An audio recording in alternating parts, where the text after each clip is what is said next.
bankede på og spurgte, om vi havde fået en invitation til informationsmøde om skifergasudvinding på Dybvad Kro. Det havde vi ikke, for vi boede 20 meter for langt væk. Vi tog med til Dybvad Kro og måtte insistere kraftigt for at få adgang til mødet. Der var vel cirka 20 mennesker. Jeg kendte dem alle sammen, undtagen et par stykker, som jeg senere har fået at vide, var nogen, som Total havde sat der. Nikolajsen fra Total var der, en kvinde fra Rambøll, en ingeniør og en fransktalende fyr. Der blev tegnet og fortalt, men kun om prøveboringen.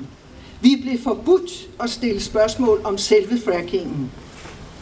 Indholdet i fremstillingen kan sammenlignes med den ostemad, vi blev budt på til sidst. Sandwichbrød med tandtykt smør og flere lag smagløs gummiost. Og øverst en lille streg blød peberfrugt, eller var det appelsin? Dette var begyndelsen til et langt indædt fjendskab. Jeg gik med til et møde i Aalborg, hvor en flok mennesker diskuterede, hvordan man bedst kunne sige nej til skifergas. Jeg meldte mig i en gruppe, der skulle lave pressearbejde. Vi var 7 mennesker, hvor jeg synes, de andre var rigtig velinformerede og med erfaringer, som var nyttige i denne sammenhæng.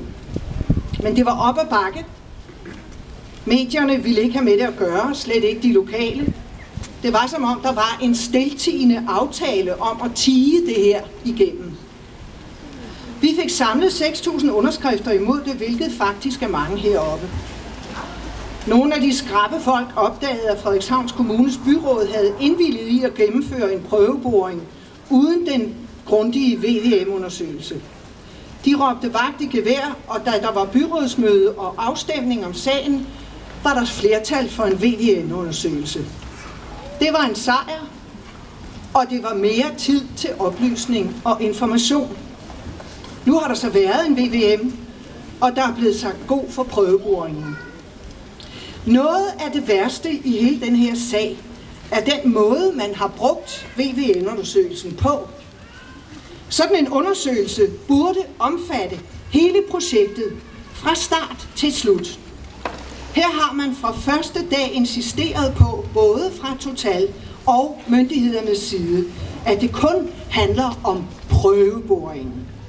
Det ærlige og rimelige ville være, at man lavede en fuld VVM, som undersøger alle virkninger, både i fase A, i fase B, men også i fase C, som er bagefter, når Total er taget hjem, og nye folk sidder ved magten. Om 20 år, når cementforingerne begynder at gå i stykker, når der kommer jordskælv, når grundvandet smager mærkeligt, når åerne bliver svinet til af vand, der siver ud fra de store opbevaringsbassiner, når åsen og omegn ligner en ørkenvandring af nedlagte boresteder. Alle disse ødelæggelser, man kan læse, sker de steder, hvor fracking foregår. Og så er der jo lige det der med radioaktive udslip. Kære byråd, kære alle, der har mulighed for at forpurre dette ødelæggende gasvanvid. Det er ikke penge, der er værd at tjene.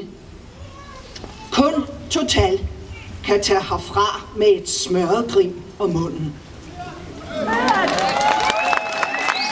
Tak skal I have.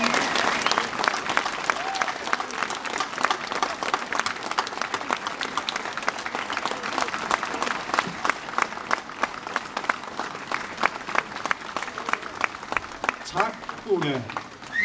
Tak, Ulla. Det var dejligt, du ville, selvom du først skulle 4 kilometer ned i jorden. Inden vi går videre med de unge mennesker, der vil spille lidt for os. I det land, hvor jeg bor, er der gas under jorden.